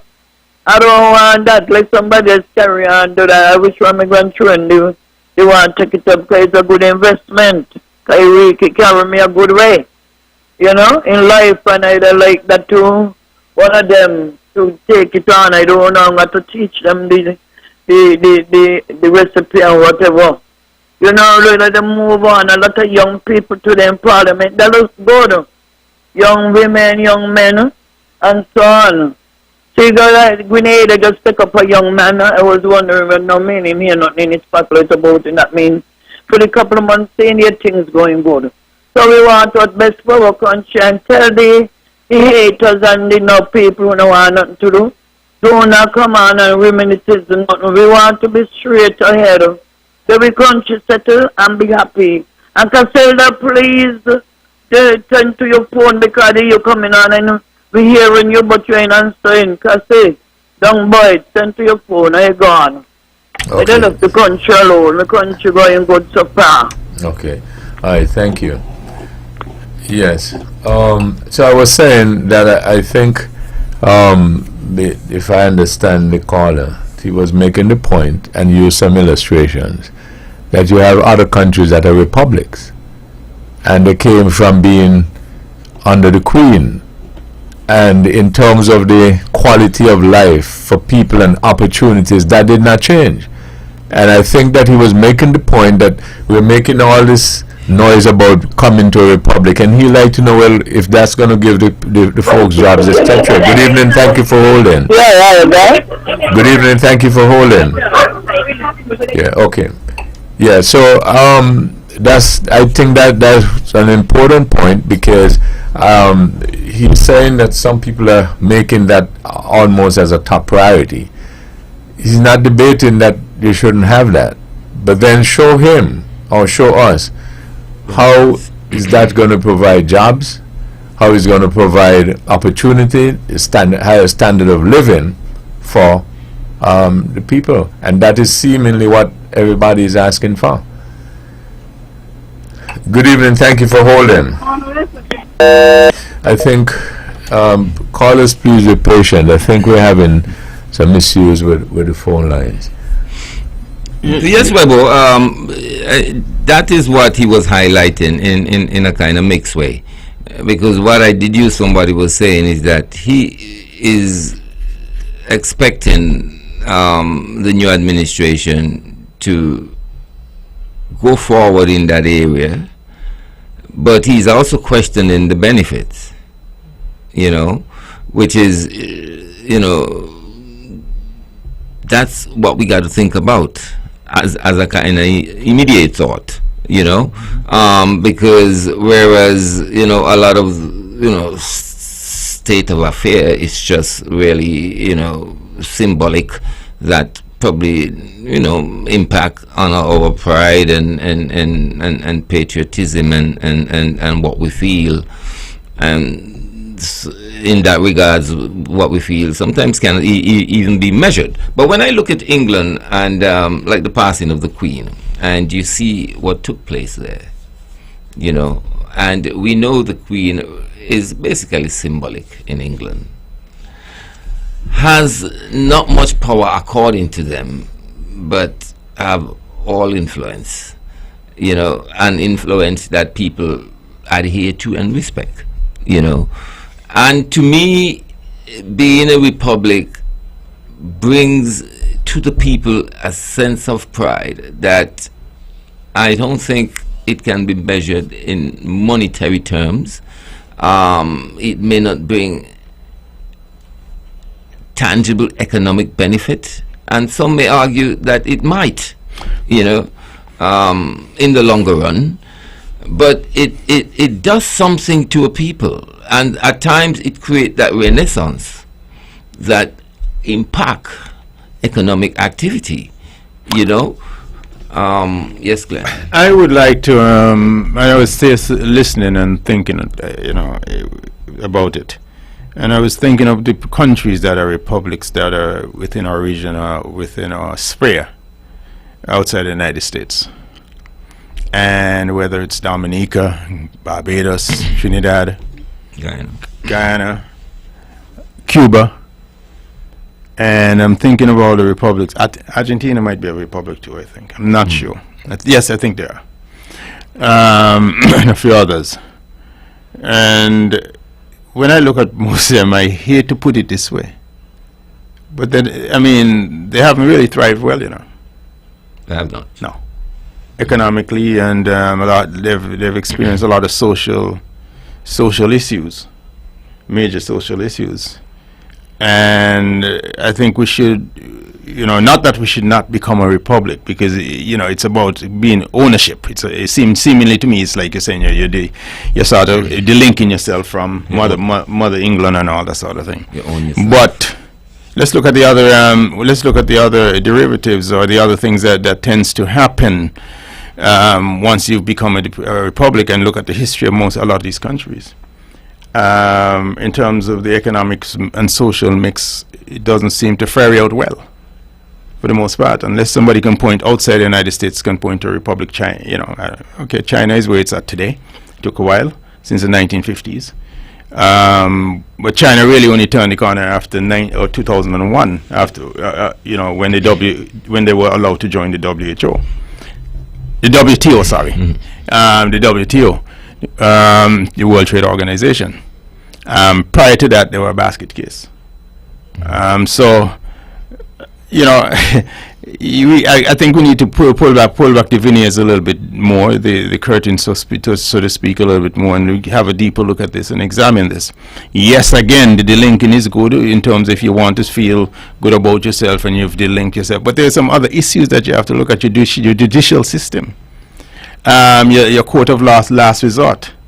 In small countries, you can influence the court. You and I, the small man, may not have a chance, especially matters when we bring matters before the court to adjudicate, to have the court adjudicate. Somebody can buy off the courts. That's one of one of the negatives. Justice. And exactly. So we need to think this through a little deeper. It's not because it's fashionable, in many countries that are large, means that it works for us. And I think that's, that sort of thinking, has to be evaluated, and you have to pull back like I said, the veneer, and look a little deeper as to how it's going to impact us in a positive way. And look at what happened in those countries that did go down that road. That ended up, The question is, the social issues, right? That road, if it would have been different. A lot of them have a lot of social decadence issues. A lot of them have, economic serious issues, economic issues, and why?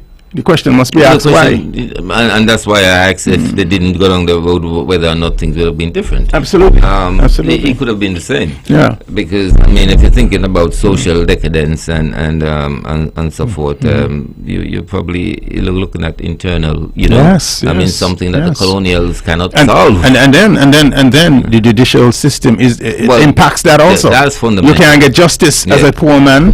A guy with means can buy off the system and all the sort of things. That's fundamental, but the question is also whether we would ever get to the point of trusting ourselves. I mean, Caribbean Court of Justice. There you go. That has been developed. But that has been a problem in the Caribbean because the charge has been leveled. Yeah. That you can't get some people don't feel they get the best of a shake. And they rather go to the Privy Council, because it's you feel like you can't reach them to buy them. Yeah, you understand? So which is true. I didn't want to go that far, but which is true. Yeah. So I mean, it looks fashionable, but we're willing to take a step back as a collective society, and those of us, and before we start really talking like that. I mean, yes, we are uncomfortable about this. We pay allegiance to the Queen and her kings. Okay, fine, I get that, and I myself might suffer some discomfort by that. But then, let's pull back the veneers and see why a lot of these countries hasn't thrived, hasn't been an exponent or of success. Yeah, like I said, it's easy to say these things, but I don't know if that's if that should be at the top of the agenda right now going forward. I think St. Kitts Nevis enjoys, a preeminent position in the Caribbean as it relates to its economy. Well, St. Kitts Nevis cannot even have the Caribbean court as their final court. I mean, we don't even accept the Caribbean court as our final court because a lot of us just go to the Privy. That would be seriously conflicting. Exactly. Hello, good evening. Yes, Brother Webbo, good night. Can I get to the program again, please? Yes, go ahead, you're on the air. Yes, good night. Just to really put what is needed to clarify for the brethren to understand, because I heard you make some explanation there for the Webbo, and I want it to be clear to the public, to the brethren them clearly, that they can understand where you're coming from. We want to make sure that we have a clarity to one another. Now, we saying that is a formal way of respect towards the monarchy. But if it is a formal way of respect, how come we still have our head and our dollar, and even on this ground, the governor of the central bank indicating to us as a people that what will be the next move? So that means to show you that generally we don't have a clear view of our own affairs in hand. And you know that to brethren, that not disposed to what you're saying because I respect you. And I love how you classify your wrongs or what you see. But I will say, it's very serious that this time now we analyze ourselves how we gonna move when we left that monarchy, the fuck code. And when we say left, it means we want to have no choice with the monarchy ruling, not even we can discuss things around the world affairs. But when it comes to our affairs and in our island, let that crown they move away from us. Let us respect who we are. That is all we are asking for. Because we have done great for them than what they have done for us. And you know that. We have built the cities and empires, and they have given us nothing but pure hurt and suffering. So it's time now we start bringing better to what we could accumulate to help the young generation coming along. That's all I'm asking for, President. So if you can put that in any perspective and make the young ones them who you all get close to, because I don't have that kind of leverage. Number may have the degree and the classification that those of us say what your paper can present to say you are this person. Well, the paper present by Wasaya. The name of the Almighty is what Wasaya comes to present. And we love every human being. We ain't discredited, we don't want to be racist, and we ain't spoiling to be racist. We are standing for equality for every human being, man, woman, and children. Let us put that, and then we will see how we are here will be shaped in the next generation. Thanks a lot, Brother Herbert, again to get into your program. I discussion is very informative because it opened my mind. I learn along the way because my grandmother makes sure she teach me to listen before I speak. And with you, I talk because my grandmother used to listen to you from right down in Sainted with your program every Sunday. So that's why I have much respect for you, whatever you never see me, but the voices are in vanities, they remain one another. So blessed love, give thanks. All right, thank you. Yeah, I think the caller wants to see the transition, but he also insisting on a better life after. You know, regardless of what he's saying, it should be better. You know, I mean, that's what I deduce from what he's saying, which is, of course, you know, I mean, you're not going to make a transition to to find yourself in a worse position. But I mean, as you said, Glendale, you know, the issue of justice is fundamental, fundamental, and I think we got to switch. If we're serious about this move, we got to look at justice and our court system. Well, let me say something. Align ourselves. Once you do a republic, you have three branches of government that's clearly defined. Of course, your legislative, of course, your executive, and of course, your judicial system. No. How those three systems work? Once you clearly cut the umbilical cord and you have your last court of resort for justice, your high court, lies within your borders, you know, or lies within your borders, or if you choose to go to, what's the one, the Caribbean Court of Justice, you can, if, you know, I mean, you have the choice at that point.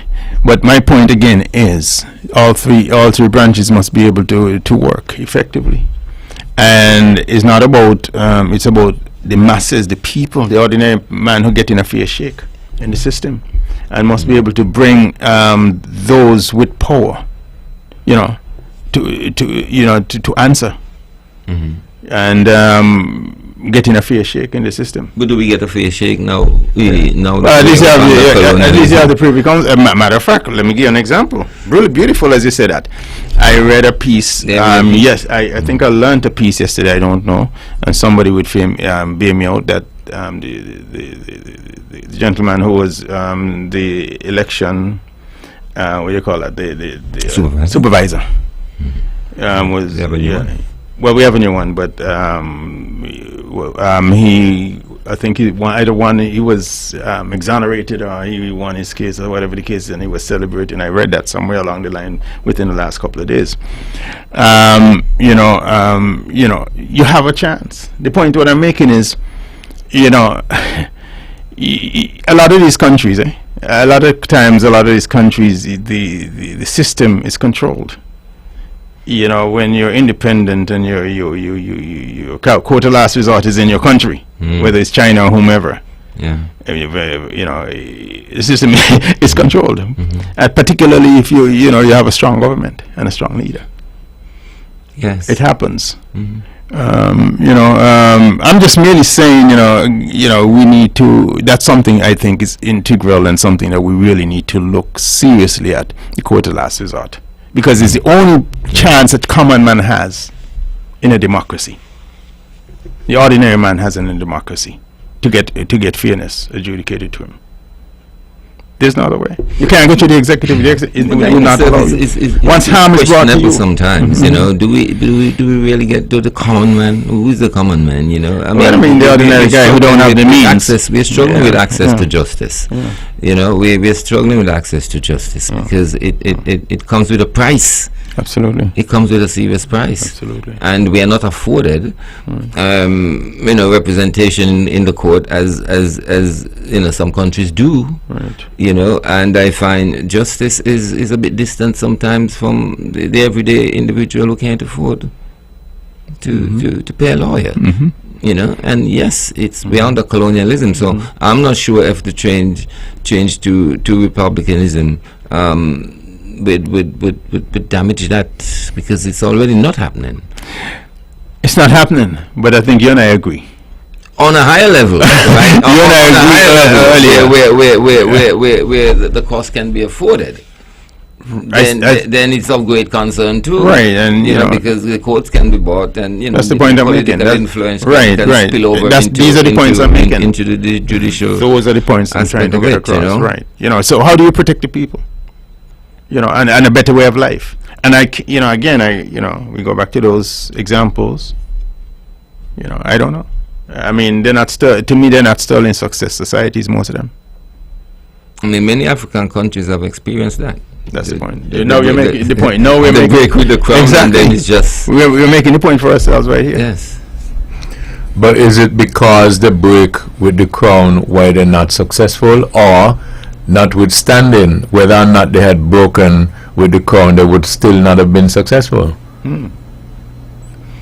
You seem to be suggesting that they break with the crown, and as a consequence, they're not successful. But the question is, had they stayed with the crown, would they have been successful? They could have failed the same way, correct?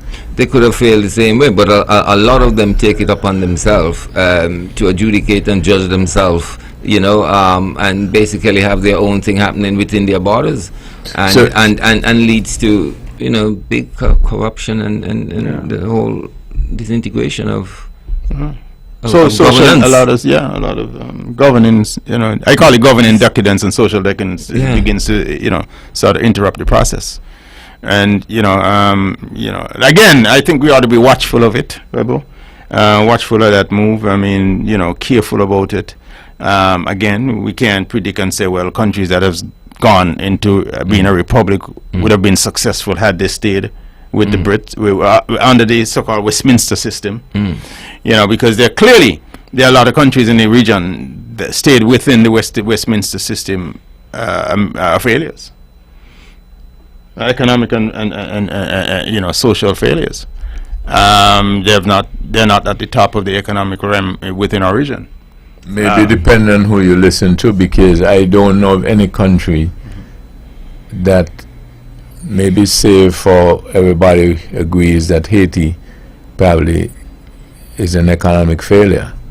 But other than that, even as when you started out this evening and you started out talking about Great Britain, I was remarking to someone today, asking them if they heard the exit speech of Liz Truss, the former Prime Minister, and they said no, but I was telling them that if you had heard that speech, it sounded that her reign was so spectacular that she did in 45 days what it take an ordinary person to do in 5 years.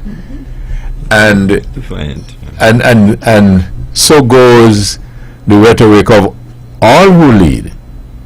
So I make that point to say that some of the islands that you say may be failures, Glendale. Well, says who? Okay, I was trying to think of something that I can present to you that would make it even clearer. St. Kitts Nevis ever had a prime minister, as far as you know, that was a failure? You don't know. I don't think any leader in St. Kitts and Nevis. Hold on. And my question, my thing wasn't about the prime ministership being a failure. I'm talking about. But I just asked you a separate question. I didn't say you said that. I just asked a question. Because the reason why I ask a question is to suggest to you that when people are defining success and failures, it largely sometimes depends on who is the evaluator. The last administration, federal administration we had, was it a success or failure? It was a failure. Says Naya. Was it a success or failure, Glendale? I think it was a success economically. The government came to a close much earlier than it should have. But it was successful. Economically. But it came to a close prematurely. But it was successful. In other words, you would agree. During the period in which they were. Work with me. Yeah. So you would agree with Prime Minister Liz Truss that her administration or governance was successful? No. Why not? Because she made a major economic blunder that caused the turn the country upside down. Yeah, but she said, I don't know what she was a success in, other than to be winner as a winner. And as a result, she went home early. Yeah. Just like the Unity went home early. But no. I think the feature characteristic and what was marketable for the former administration was the sense of unity, out of which there was a lot of hope. And when that unity was crushed, to me it represents a failure.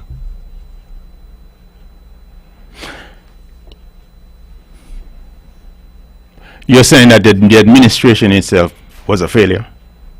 During the time the administration reigned, I do not think they were a failure.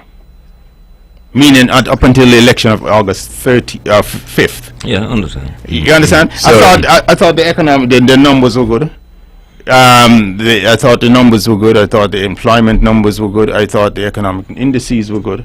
I thought, I thought, you know, the internals of the unity itself, you know, implode within itself. But I thought in terms of governance, while it was governing, I don't think that necessarily I would call him a failure. Well, I guess you know, there's a fellow by the name of Colin Tyrrell. He was a senator, a junior minister, I think, in CCM administration, the first in the 90s up to 2000, and I think it was his maiden contribution in the parliament, and the then opposition, which was in government, was making the point and highlighting how successful they were.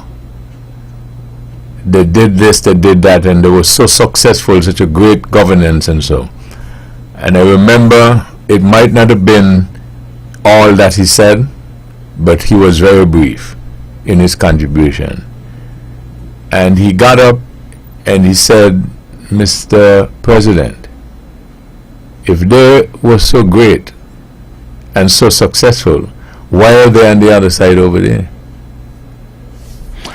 You know, I'm going to say something to you, Webbo, to counter you. I remember a party that was in power in this country, and they brought 4 seasons, and they brought the Sixth Form, and they brought, you know, the Bank of Nevis, and on and on and on. And 1991, the 4 seasons opened, and 1992, they were out of office.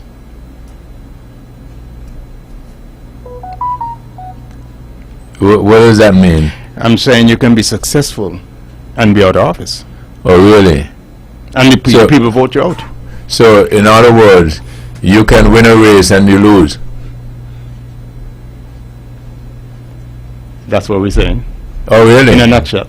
Because you can be successful in government, but you run a poor campaign, or the people somehow get tired of you. But the economic numbers, all the indices, meaning all the empiricals that you can put out, whether employment numbers, whether how the economy is performing, whether the number of things that you brought to the country, right, has been substantial. They can be looked at as being a positive and wins. But somehow you were thin on the people in terms of and they want to change. It happens. I see George Bush, true story. George Bush in 2000 and when was it George Bush the father? 99 when Clinton won, 1992. George Bush won the Iraq War.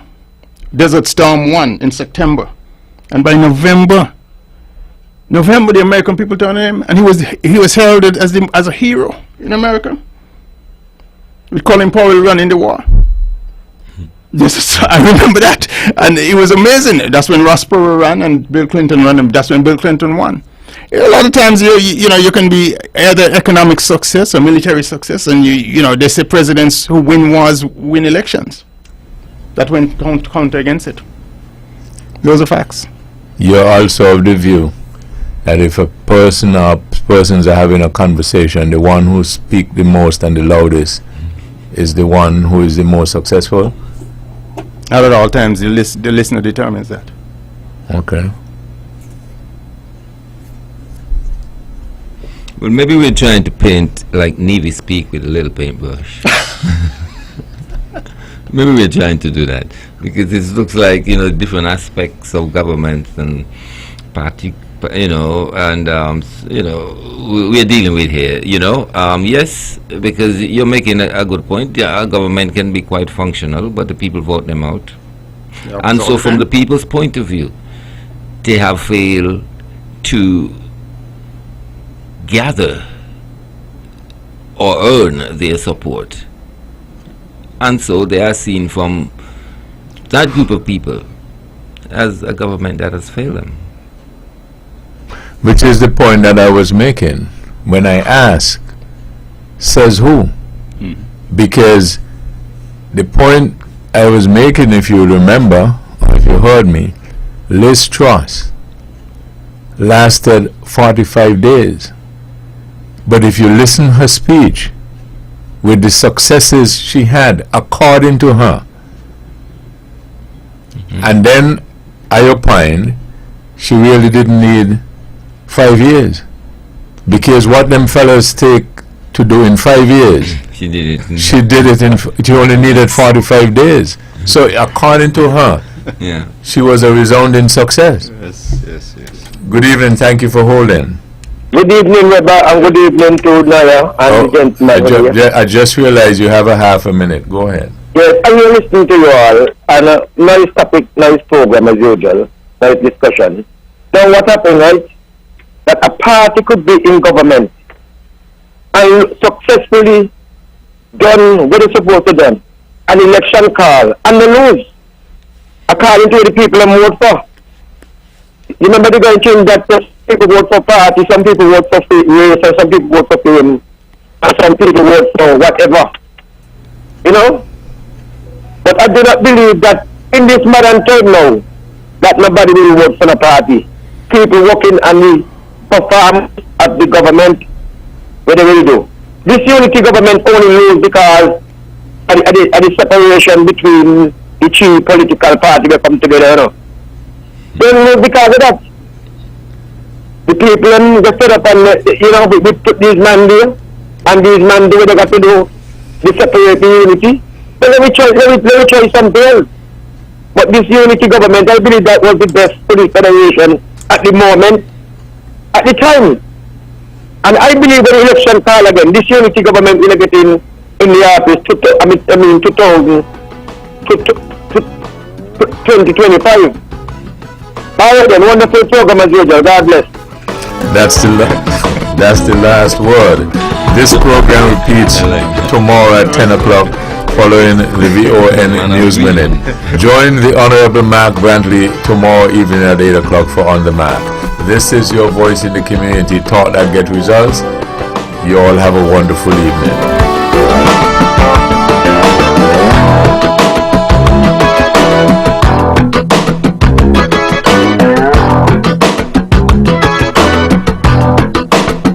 And opinions expressed on the preceding program were solely those of the participants and do not necessarily